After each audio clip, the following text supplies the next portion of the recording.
आजच्या डेटला जर बघितला तर हॉटेल्स, रेस्टॉरंट्स, इटरीज, ऑनलाईन जे प्लॅटफॉर्म त्यांच्यामार्फत जे फूड दिलं जातं, विकलं जातं, नागरिकांपर्यंत दिलं जातं, हे स्टँडर्ड्स पाळतात की नाही पाळतात हा एक महत्त्वाचा इश्यू आहे. आणि याच्यासाठी खूप चांगल्या प्रकारचे रेग्युलेशन स्टँडर्ड्स हे फूड सेफ्टी अथॉरिटीने, गव्हर्नमेंट ऑफ इंडिया यांनी डिसाईड केलेले आहेत, वेळोवेळी डिक्लेअर केलेले आहे. त्याचं इम्प्लिमेंटेशन करणं हे अत्यंत गरजेचं आहे. त्या अनुषंगानं काल 23 जूनला मी एक आदेश पारित केलेले आहेत की ते आदेश आहेत हॉटेल्स, रेस्टॉरंट आणि इटरीज यांच्या बाबतीतल्या पाळावयाच्या ज्या गोष्टी आहेत, ज्या स्टँडर्ड्स आहेत, ज्या प्रोसेसेस आहेत, त्या पाळणं बंधनकारक आहे त्यांच्यावरती. तर त्यामध्ये जर बघितलं तर आम्ही ग्राहकांच्या आरोग्यासाठी, आरोग्य संरक्षणासाठी अन्न व औषध प्रशासन म्हणून एक महत्त्वाचा निर्णय, एक ऐतिहासिक निर्णय काल घेतलेला आहे आणि ते आदेश मी पारित केलेले आहे. हे काय आदेश आहे तर हे कंप्लायन्स ह्या इंडस्ट्रीनं म्हणजे हॉटेल्स, रेस्टॉरंट, इटरीज हे जे आहे यांनी करायचे आहेत आणि त्यांचं इन्फोर्समेंट आपल्या मशिनरीमार्फत म्हणजे आपली जी यंत्रणा आहे त्यांच्यामार्फत करायचं आहे. तर हे करण्यासाठी सुरक्षित अन्न, स्वच्छ आस्थापना आणि जबाबदार अन्न व्यावसायिक यांच्या बाबतीत आपण काही आदेश पारित केलेले आहेत. ते सर्वात महत्त्वाचं म्हणजे काय तर ते जे रेग्युलेशन्स आहेत ते रेग्युलेशन्स इम्प्लिमेंट करणं गरजेचं आहे. ते कोणते रेग्युलेशन्स आहेत तर पहिला आहे रजिस्ट्रेशन, अन्न व सुरक्षा मानके, अन्न व्यवसायाचे परवाने व नोंदणी 2011चे रेग्युलेशन्स आहेत. तर याच्या बाबतीत मोस्टली बऱ्यापैकी रजिस्ट्रेशन झालेलं आहे किंवा लायसन्स झालं. रजिस्ट्रेशन म्हणजे ज्यांचा टर्नओव्हर 1.5 कोटीच्या आत आहे तोपर्यंत रजिस्ट्रेशन, त्याच्यावरचे लायसन्सेस असतात. त्याचं इम्प्लिमेंटेशन काही प्रमाणात किंवा मोठ्या प्रमाणात झालेलं आहे. पण त्याच्या व्यतिरिक्त अन्न व सुरक्षा मानके, अन्न उत्पादन मानके व अन्न संयोजके हे विनियम 2011 याचं इम्प्लिमेंटेशन होणं गरजेचं आहे. त्याचप्रमाणे अन्न व सुरक्षा मानके, दूषके, विषे व अवशेष हे 2011चे रेग्युलेशन्स आहेत, याचं इम्प्लिमेंटेशन होणं गरजेचं आहे. त्याचप्रमाणे अन्न सुरक्षा व मानके, लेबलिंग आणि प्रदर्शन 2020 याचं इम्प्लिमेंटेशन होणं गरजेचं आहे. त्याचप्रमाणे अन्न सुरक्षा व मानके, पॅकेजिंग विनियम 2018 याचं इम्प्लिमेंटेशन होणं गरजेचं आहे. आणि त्याचबरोबर शाळेतल्या मुलांसाठी जे सुरक्षित अन्न व संतुलित आहार नियम 2020 आहेत हे सुद्धा इम्प्लिमेंट होणं गरजेचं आहे.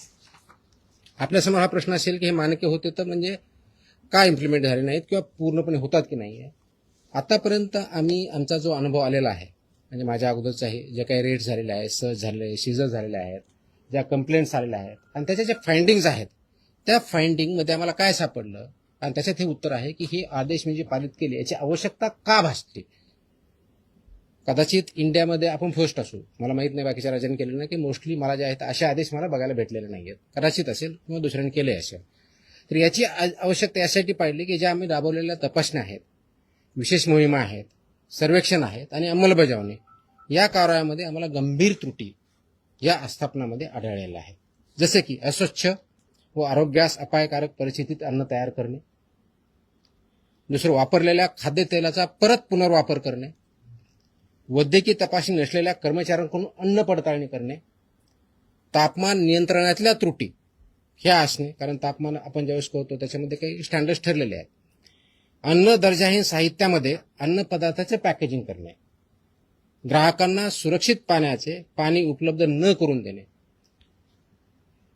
आणि विविध अन्न सुरक्षा नियमांचे उल्लंघन करणे ह्या मेजर त्रुटी आम्हाला त्याच्यामध्ये आढळल्या.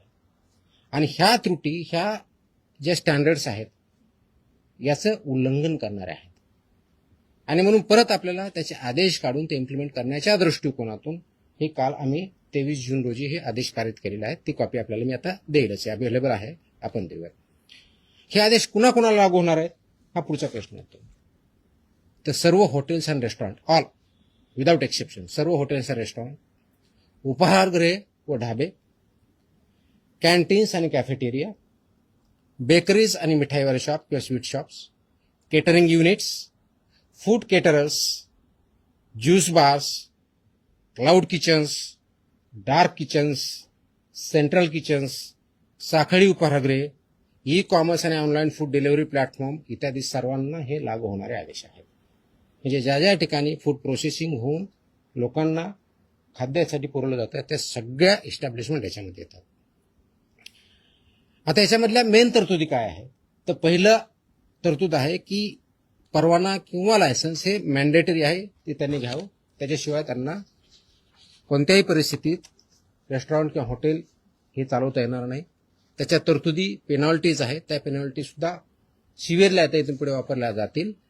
त्याच्यामध्ये अगदी 10 लाख विदाउट परमिशन चालू एखादे इस्टॅब्लिशमेंट असेल तर 10 लाखापर्यंत दंड आहे, परत प्रॉसिक्युशन आहे. ह्या सगळ्या गोष्टीचा आपण वापर करणार आहोत. दुसरा जो आहे स्वच्छता आणि आरोग्य मानकाचे कठोर पालन करणं गरजेचं आहे, ज्यामध्ये शेड्यूल 4 किंवा अनुसूचित 4 हे जे आहे याच्यामध्ये स्वच्छता आणि आरोग्यविषयी मानकांचे काटेकोरपणे पालन करणं गरजेचं आहे. ते थोडक्यात मी डिटेलमध्ये सांगेन. कर्मचाऱ्यांची वैद्यकीय परीक्षा, तपासणी व प्रशिक्षण हे मॅन्डेटरी आहे. कारण जर कर्मचारी किंवा फूड हँडलर जर त्याला काही डिजीज असेल तर तो पास ऑन होऊ शकतो. म्हणून यासाठी मानकं ठरलेलं आहे. तर त्यांचं अॅन्युअल चेकअप झालं पाहिजे. त्याच्या पर्टिक्युलरली कोणत्या कोणत्या टेस्ट झाल्या पाहिजे ते आपण त्याच्यामध्ये मेन्शन केलेलं आहे. त्याचबरोबर सुरक्षित अन्न हाताळण्यासाठी स्पष्ट मानके जे आहेत त्याच्यामध्ये कच्चे व शिजवलेले अन्न वेगवेगळे ठेवणे, फिफो तत्वाचं फर्स्ट इन फर्स्ट आउटचं प्रिन्सिपल पालन करणे, गरम व थंड अन्नासाठी निर्धारित तापमान राखणे, रंगसंकेतिक कापणी फळांचा वापर करणे, परवानाधारक पुरवठादाराकडून कच्चा माल खरेदी करणे. आता याच्यामध्ये की म्हणतो शेतकऱ्यांकडे दिलं तर तुमचा परवानगीधारक कुठं, तर त्याच्यामध्ये जी रिसीट असते त्याला सुद्धा आपण अग्रीमेंट याच्यामध्ये डेफिनेशनमध्ये काउंट केलं आहे. त्याच्यामुळे रिसीट इज, कारण याचा उद्देशच एवढा आहे की तो फूड किंवा रॉ मटेरियल कुठून आलं हे ट्रेस करता आलं पाहिजे, हा त्याच्या पाठीमागचा उद्देश आहे. त्याचबरोबर ग्राहकांसाठी मोफत पिण्यायोग्य पाणी पिण्याचं प्रोव्हाइड करणं, मोफत देणं अपेक्षित आहे. सुरक्षित पिण्याचे पाणी विनामूल्य उपलब्ध करून देणं बंधनकारक आहे. आमच्याकडे पिण्याचं नाही, फक्त बॉटल वॉटर आहे आणि ते पे विकत घ्यावं असं बंधनकारक करता येत नाही. इट विल बी व्हायलेशन आणि अशावरती आम्ही कारवाई करणार आहोत. तसे आम्ही त्याच्यावरती बोर्ड लावा असं आम्ही त्यांना सांगितल्या आदेशामध्ये, त्यांना बोर्ड लावावे लागतील, त्याप्रमाणे करावं लागेल. आणि कुणी मागितलं त्यांना सांगावं लागेल की आमच्याकडे पोर्टेबल ड्रिंकेबल वॉटर आहे, ते तुम्ही पिऊ शकता. त्याच्यानंतर त्यांनी डिमांड केली तर त्यांना द्यावं. It's optional, it's not compulsory. त्याच्यामुळे ही पहिली गोष्ट करायची आहे. त्याचबरोबर मेनू लेबलिंग आणि पोषणची माहिती ही मॅन्डेटरी आहे. मेन्यूवरती लेबल व्यवस्थित पाहिजेत, त्याचं लेबलिंग व्यवस्थित पाहिजे. त्याच्यामध्ये उपाहारगृहांनी व केंद्रीय परवानाधारक आस्थापने मेनूमध्ये कॅलरी माहिती, पोषण मूल्य आणि ॲलर्जन माहिती प्रदर्शित करणं बंधनकारक आहे. तसंच वर्तमानपत्र किंवा छापील कागदात अन्न देता येणार नाही, हे प्रोहिबिटेड आहे, ते त्यांना देता येणार नाही. त्याचं कारण असं की अन्न दर्जा हे साहित्य, वर्तमानपत्रे किंवा छापील कागदपत्र अन्नपदार्थ गुंडाळणे किंवा वाढणे यावर रेग्युलेशननुसार बंदी आहे. वापरलेल्या खाद्यतेलाचा पुनर्वापर करता येणार नाही, ते रियूज बऱ्याच वेळेस करतात. तर फसायच्या ज्या रुको गाईडलाईन आहेत, RUC व रुको गाईडलाईन्स आहेत, त्या गाईडलाईन्सचं इम्प्लिमेंटेशन करणं बंधनकारक आहे. आणि 25 TPO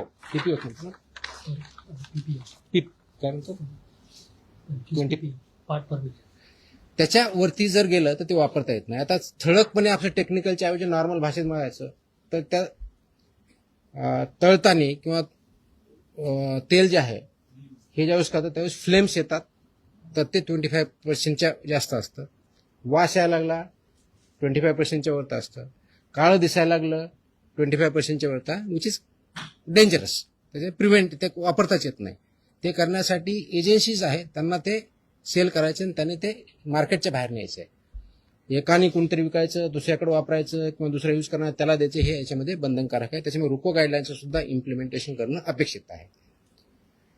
नवी गोष्ट आहे की ऑनलाईन विक्री होणाऱ्या अन्नपदार्थाबाबत परवाना क्रमांक प्रत्येक ठिकाणी लागेल, कॅलरीची माहिती लागेल, ॲलर्जींची माहिती लागेल आणि जेवढे त्यांचे किचन असेल तर प्रत्येक किचनला इंडिव्हिज्युअल परवानग्या त्यांना घ्यावा लागेल. मोठ्या ज्या आस्थापना आहेत, पर्टिक्युलरली 50 करोडच्या वरच्या ज्यांचा टर्नओव्हर आहे, त्यांनी फसाईच्या मान्यताप्राप्त ज्या संस्था यांच्यापर्यंत पासून हे ऑडिट बंधनकारक आहे, त्यांना ऑडिट करून घेणं. इयरली त्यांनी ते मॅन्डेटरी ऑडिट पूर्ण सगळ्या प्रोसेसेसचं हे करणं अपेक्षित आहे. ह्याही गोष्टी आपण करतोय. तर हे करण्यासाठी काय आवश्यकता आहे, तर हे करत असताना आमचा उद्देश त्या संस्थांना, हॉटेलधारकांना किंवा व्यावसायिकांना थ्रेट करणं नाही आहे. तर आमचा उद्देश आहे की प्रामाणिक व्यवसायांना संरक्षण द्यायचं आणि नियमन करणाऱ्यावरती कठोर कारवाई करायची, हा आमचा उद्देश आहे. त्याचं कारण हे पूर्ण लाईफ नागरिकांच्या जीवनाशी हे पूर्णपणे निगडीत आहे. अगदी लहानात लहान बाळापासून तो वयोवृद्ध माणसापर्यंत याचा डेली संबंध येत असतो. आणि म्हणून फक्त हा केवळ एक कारवाईसाठी नसून राज्यातील प्रामाणिक व जबाबदार अन्न व्यवसायांना प्रोत्साहन देण्यासाठी सुद्धा आहे. नियमांचे पालन करणाऱ्या आस्थापनांना ग्राहकांचा विश्वास वाढेल आणि संपूर्ण क्षेत्राची गुणवत्ता उंचावेल, हा त्याच्या पाठीमागचा उद्देश आहे. आणि हे जर केलं नाही तर 2006च्या कायद्यातल्या आणि त्या अनुषंगाने जे रेग्युलेशन्स आले त्याच्या दंडात्मक प्रोव्हिजन्स आपण त्याच्यामध्ये वापर करणार आहोत. ही विशेष मोहीम आम्ही आत्ता चालू करतोय, पण हे कायमस्वरूपी राहणार आहे. म्हणजे सुरुवात आतापासून करतोय, एक स्पेशल ड्राईव्ह म्हणून काम करतोय, पण ही कायमस्वरूपी 12 महिने चालणारे मोहीम असणार आहे. आणि हे पूर्ण महाराष्ट्रभर सर्व सहायुक्त, सर्व FSO, सर्व जॉईंट कमिशनर कालच आम्ही आदेश दिलेले आहेत. आज मी थोडीशी विषय घेऊन त्यांना सांगितलेलं पण आहे. तर स्वच्छतेपासून पिण्याच्या पाण्यापासून ते किचनपर्यंत सगळ्या गोष्टी होतील. हे करण्यासाठी कुणाला काही कंप्लेंट आले तर आम्ही 4 त्यांना ऑप्शन्स दिलेले आहेत. आपला जो टोल फ्री नंबर आहे तो दिलेला आहे, फसाईचा टोल नंबर दिलेला आहे, फॉस्कॉस मोबाईल ॲप आहे आणि संबंधित कार्यालयात सुद्धा किंवा मेलच्या माध्यमातून सुद्धा आपल्याला यामध्ये कंप्लेंट करता येईल, या दृष्टिकोन बघतो.